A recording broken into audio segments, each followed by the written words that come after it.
4시 20분입니다. 지난 4일 미국이 중국산 수입품의 10%의 추가 관세를 부과한 바 있죠. 여기에 이제 중국이 어제 0시부터 이 보복 관세 부과를 개시했습니다. 미국산 석탄, 액화천연가스에는 15%의 관세, 그리고 원유라든가 농기계, 대형차, 픽업 트럭에는 10%의 관세를 더 물리겠다는 거고요. 또 구글 반독점법 위반 혐의를 조사하는 등 다수의 보복 조치도 함께 꺼내 들었습니다. 다만 중국의 조치는 강도가 그다지 높지 않다는 이런 평가도 나오고 있던데요. 자, 앞으로 관세발 미중 갈등이 어떻게 전개될지, 그리고 더욱 치열해질 AI발 기술 전쟁은 어떤 모습을 보이게 될지에 대해서도 전망해보는 순서 갖겠습니다. 전병서 중국경제금융연구소장 스튜디오에 모셨습니다. 반갑습니다. 네, 안녕하십니까? 안녕하세요. 뵙는 건 반가운데 주제는 오늘 참 무겁습니다. 네. 그래요. 트럼프 2기 행정부가 이제 지난 4일부터 중국산 상품에 그러니까 10% 추가 보편 관세를 적용하고 있는 것에 맞서서 중국이 이제 어제부터 미국산 상품에 10에서 15% 보복 관세를 부과하기로 했지 않습니까? 그 내용 좀 설명을 좀 해주세요. 그래서 트럼프 대통령이 때리면 알아서 맞고 이게 싹싹 빌어야 되는데 세게 나왔어요. 네. 그래서 진짜 묻고 따블로 간 거죠. 묻고 따블로. 그 상대가 10%인데 15%를 때렸고 그 두 번째가 보면 이제 자원 카드를 내밀었고 네. 기업 카드까지 2장을 더 내밀었어요. 자원 카드라 하면은 이제 광물에 대한 수출 통제, 그다음에 네. 구글이나 이제 그런 기업들을 제재하겠다. 네. 그래서 이거는 굉장히 좀 당혹스러운 일이죠. 그래서 이거는 이제 중국이 선수 쳤다 이렇게 볼 수 있을 것 같아요. 미국은 생각을 못했을까요? 네. 그래서 그것들은 생각보다가는 이미 그게 경험이 나쁘다고 캐나다하고 멕시코가 알아서 이겼기 때문에 네. 중국도 비슷하지 않겠냐 이렇게 생각을 했을 수도 있을 것 같아요. 네, 그래요. 광물 같은 경우에는 텅스텐이라든가 이런 거라면서요. 그래서 이제 요거는 이번에 중국도 이제 제재 조치를 해놓기는 이제 협상의 의지를 보인 것 같아요. 네. 그래서 이게 뭘 15% 때렸냐 그러면 액화천연가스 이런 건데 네. 그건 그렇게 중요하지 않거든요. 그리고 이제 기업 얘기를 했지만 네. 구글은 지금 중국에서 서비스가 안 돼요. 그래서 실제로 실효성이 별로 없는 거죠. 예. 그래서 그렇게 놓고 보면 텅스텐 같은 경우는 꼭히 중국에서 안 써도 되니까. 그래서 요거는 이제 우리가 이런 카드가 있다는 걸 살짝 보여준 거. 그런 정도. 그 얘기는 협상을 하자는 얘기를 이제 우회에서 한 거죠. 그러니까 겉으로 보기에는 아까 묻고 더블로 가 이렇게 말씀하셨지만 내용을 보면 당장 타격을 줄 만한 거는 아닌 것 같고. 그렇죠. 기선 잡기를 한 거죠. 어쨌든 좀 뭔가 우린 협상의 여지는 있는 거다라고. 그렇죠. 그렇게 이제 내비친 거다 이렇게 생각하신다는 말씀이시죠. 그런데 일단 그래서일까요? 그 강도가 좀 낮아서 그럴까요? 미국이 지금 이렇다 할 반응을 또 보이지는 않고 있는 거죠. 물론 몇 시간 지나지 않았습니다. 그래서 트럼프가 바로 전화하겠다고 그랬다가 네. 지금 무기 연기를 했어요. 네. 그 얘기는 대통령 주석 간의 통화는 사전 합의가 돼야죠. 이 사전 네. 합의를 못 봤다는 얘기죠. 네. 그래서 그 얘기는 이제 또 다르게 놓고 보면 아직 미국은 내각이 인준도 다 못 받은 상태고 장관들이 업무 파악도 아직 안 된 상태죠.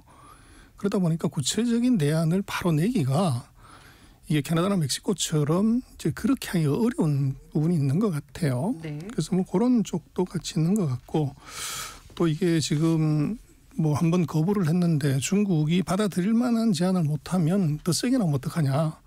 누가 더 세게 나오나요? 중국이. 네. 그렇게 되면 이제 트럼프의 체면이 깎이게 되죠. 그래서 약한 놈한테는 세게 나오지만 강한 놈한테는 이제 약한 모습 보이는데 이런 걸 보여주는 순간에 그 사이 이미지가 다 깨지는 문제가 생기죠. 놈이란 표현 말고 놈 자자 자로 바꾸신다. 보시면 안 될까요? 그럴 것 같아요. 네, 그러니까 이제 비유하자면 그러니까 약한 쪽보다는 이제 강하다고 생각하니까. 처음부터 너무 신중하게 해야지 너무 세게 하기는 어렵다는 게 이제 트럼프. 그런데 거기 이번에 보면 굉장히 의미 있는 카드가 왜 구글을 건드렸냐. 그러니까요. 그래서 이게 제가 볼 때는 굉장히 중요한 의미를 갖는 것이 어떤 의미예요? 지금 미국은 중국한테 인질이 3명이 잡히는 것 같아요. 그래서 인질이라는 것들은 우리가 뭐 그 조선 시대 뭐 이제 이때 보면 고려 시대에 네. 세자를 중국에다가 골몰이 잡잖아요. 아, 네. 그래서 대표적인 게 지금 테슬라죠. 네. 그 두 번째가 애플이고 네. 세 번째가 월마트. 네. 그래서 이런 이제 회사들은 중국 익스포저도 굉장히 크고 네. 특히 월마트 같은 경우는 뭐 미국의 슈퍼마켓의 그 원산지를 보면 60%가 메이드 인 차이나라서 네. 네. 만약에 여기에 60%가 붙는다 그러면 네. 이제 기존 25%에다 60%가 하면 85%가 되죠. 네. 그럼 수출 그러면 자체가 뭐- 안 되는 문제가 생기면 네. 월마트의 이제 잡화 일상용품의 매대가 비는 현상도 나타날 수 있어요. 아, 그러니까 월마트 안에 그 진열대 위에. 그렇죠. 아. 가격이 85% 올라가니까. 네. 그래서 그런 문제들이 있기 때문에 이걸 그냥 그 훅 내질러서 이제 가기는 안을 들여다보면 이건 굉장히 아주 크리티컬한 문제가 있습니다. 그렇군요. 네. 어쨌거나 지금 2018년에 이어서 이제 이번에 그 트럼프와 2차 무역 전쟁을 시작하게 된 셈이지 않습니까? 그렇게 표현들을 하고 있는데 그래도 1차보다는 좀 상황이 낫다고 하는 건 왜 그렇습니까? 그러니까 이게 지금 중국이 그 사이 8년 동안에 대미 수출 비중이 많이 줄어들어요. 네. 그래서 한 19%에서 15%대로 지금 떨어졌고 과거에는 대미 흑자가 네. 중국 전체 흑자의 한 96% 됐다가 지금 작년 같은 경우는 36% 한 3분의 1로 줄어들었어요. 많이 줄었군요. 그래서 이제 중국이 미국에 수출을 못한다고 해도 네. 일기 때하고는 굉장히 다른 충격이 온다는 거죠. 이전보다는 충격이 좀 훨씬 약하고 낮아지는 거죠. 좀 버틸 여력이 더 있다라고 보시는 거예요. 그렇습니다. 그래서 네. 이제 결국은 이것들은 뭐 그 트럼프가 오다는 것에 대해서 중국이 어느 정도 수용할 거냐에 따라서 이게 지금 결정이 되는 거고 네. 그래서 거기에 이제 중국이 쓸 수 있는 방법은 결국은 뭐 트럼프가 안 때릴 건 아니고 때릴 거니까 네. 이게 명분하고 실리를 서로 이제 어떻게 균형을 맞추냐는 문제일 것 같아요. 네. 그래서 중국의 입장에서는 뭐 트럼프가 무서운 게 아니고 14억 인민의 시선이 더 무서운 거죠. 트럼프의 압박에 이제 시진핑이 무릎 꿇었다 네. 이런 이미지를 절대 주면 안 되기 때문에 네. 그리고 이제 트럼프 입장에서는 전 세계에 대놓고 큰 소리 쳤는데 네. 이제 이게 약발이 안 막아졌다 그랬을 때 이제 다른 나라에 대한 영향력이 훅 떨어질 수가 있어요. 네. 그래서 그거를 서로 이제 조정한다는 것은 결국은 중국이 이 제안을 해야 되는데 가능한지 않은 그럴 것 같아요. 1단계 무역 합의를 하면서 중국이 2천억 불 사주려고 했다가 네. 57%만 사주고 한 1,100억 불 정도를 사주고 트럼프가 낙선하니까 안 사줬어요. 네. 그래서 이제 트럼프는 지금 900억 불 정도 외상값이 있죠. 그래서 요거를 이제 내놔라는 건 당연히 될 거고 거기에 작년에 중국이 미국한테서 이제 얻은 무역 수지흑자가 한 3천억 불이 넘어요. 작년에. 네. 그렇죠. 그래서 그 일기 때 안 사준 거 900억이다 플러스 2천억 불. 2천억 달러 하면 또 수십개. 거의 3천억 달러 되는 그렇죠. 건가요? 그렇다고 네. 하더라도 뭐 중국은 한 넷 정도 무역 흑자 안 봤다고 생각을 하면 되니까 그렇게 되면 트럼프 입장에서는 이제 체면이 무지서죠. 네. 그래서 보복 관세를 내가 때리려고 그랬더니 상대가 알아서 이겼다. 이럴 수도 있고. 네. 그리고 지금 트럼프 입장에서는 뭐 최근에 보면은 그 황금 드라이브나 황금 투구 같은 거 좋아하는데 지금 미국이 제일 큰 문제가 트럼프가 저렇게 돈 쓰게 되면 재정 적자 크게 나죠.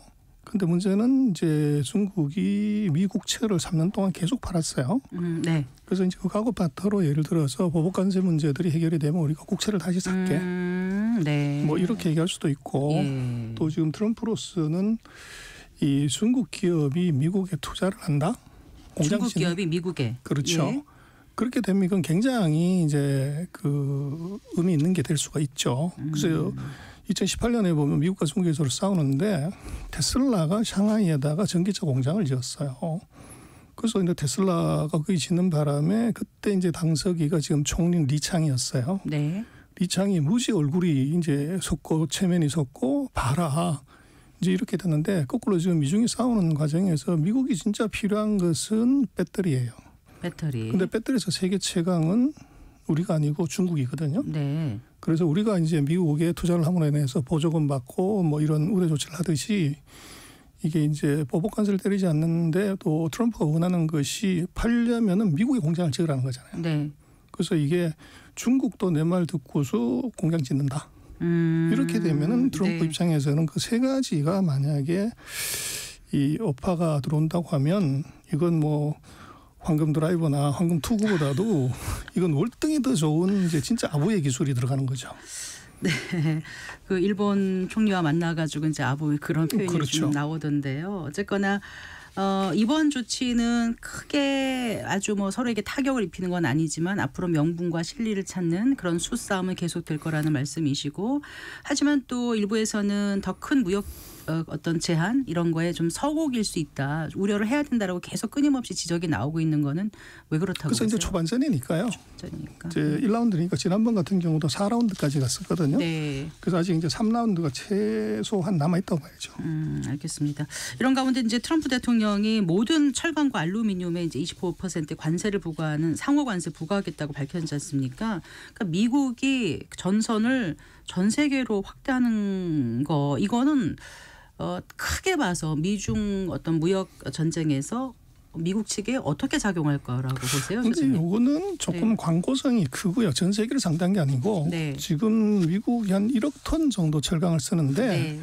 국내에서 8천만 톤, 수입 2천만 톤밖에 안 돼요. 그걸 갖고 1억 톤 수요 중에서 2천만 톤만 그렇죠. 수입한다고. 네. 그래서 그걸 갖고 전 세계를 협박하겠다 이렇게 보긴 어렵고 또 지금 철강을 생산할 수 있는 나라가 네. 전 세계 한 10개 내외예요. 네.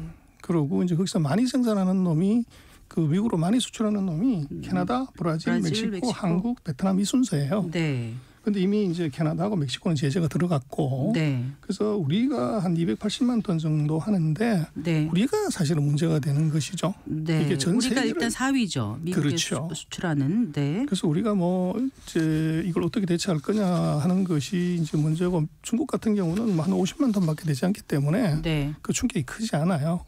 그래서 요거는 트럼프가 전 세계를 상대로 했다기보다는 네. 이제 US 스틸 매각건을 이제 문제가 되면서 네. 이 철강을 국산화해야 되지 않냐 하는, 진짜 이건 제가 볼 땐 보호무역인 것 같아요. 그런데 지금 네. 60%뭐 25% 보복관세는 이건 정치적인 행위고, 네. 지금 이게 철강 문제는 뭐 철강이 산업의 쌀인데 네. 그 산업의 쌀을 이제 중국, 미국 내에서 생산하고자 하는 그런 의지의 표현이라고 보고, 또 이제 2천만 톤 같은 경우는 이게 뭐 전 세계 물량이 얼마 되지 않기 때문에 거기에 정말로 충격을 받는 나라는 뭐 한 서너 개 나라 정도, 그 정도밖에 안 돼요. 우리나라는 어느 정도의 그 영향이 있다고 보시면 우리는 돼요? 뭐 포스코가 뭐 3, 4천만 톤, 한 5, 6천만 톤 되나요? 거기에 네. 뭐 280만 톤이니까 우리 한 10%가 안 될 것 같아요. 근데 이제 다른 일단 2018년부터 연간 283만 톤인가? 그렇죠. 예, 그 철강 물량을 제한하는 쿼터제 적용 받았었던 그렇죠. 거잖아요. 근데 뭐 트럼프 시대에는 뭐 그런 거 싹 다 무시하고 자기 마음대로 하는 거니까. 네. 그래서 이제 우리로서는 뭐 FTA도 있고 쿼터도 있고 하는데 그거를 예. 이제 지켜줄지는 그건 협상 들어가봐야 하는 거고. 근데 어쨌거나 이번 철강 이슈는 전 세계를 상대로, 오늘 뭐 아침 조간에 모든 신문이 전 세계를 상대로 말했다면 전 세계는 아니라고 봐야죠. 미국에 수출하는 뭐 나라가 몇 개 되지도 않는데. 예. 어쨌거나 그 대미 수출 철강 물량은 점차 좀 증가 추세에 있었는데 이번 조치로 인해서 하락할 수도 있다, 이런 우려는 충분히 있는 거 아닌가요? 근데 이제 똑같이 수출하는 놈 다 10대 20%씩 그 예를 들면 다 똑같이 되기 때문에 똑같으니까. 조건이 사실은 같은 거죠. 그 대신 네. 이제 US 스틸이 경쟁력이 높아져가지고 하면 좋은데 네. US 스틸도 경쟁력이 없어갖고 일본한테 팔려고 했잖아요. 그래서 이제 그게 갑자기 보복관세 때려주는 것 때문에 경쟁력이 좋아지면 다행인데 뭐 그럴 가능성이 현실적으로 있나 싶어요. 일단 이렇지만 나중에 다시 한미 양국 간에 뭔가 좀 통상 합의가 있을 수도 있지 않을까요? 그렇죠. 그래서 네. 뭐 트럼프는 전형적으로 이게 앞으로 협박하고 뒷거래로 이제 실리를 찾아내는 구조기 때문에, 그래서 정말로 공식적으로 선언한 거 다음번에 이제 뒤로 전화해서 뭐라고 얘기하냐. 네. 그게 중요하겠죠. 알겠습니다. 그 이제 관세 전쟁 얘기를 좀 해봤고요. 정말 진검승부는 미중 AI 패권에서 가려질 것이다, 이런 얘기들도 많이 하고 있지 않습니까? 지금 이제 그 중국의 AI 딥시크가 공개된 이후 전 세계가 이제 충격을 받았고 지금 좀 약간 좀 안정된 상황이긴 하지만 앞으로 이게 어떻게 이제 될지 이 좀 얘기를 해주세요. 큰 틀에서.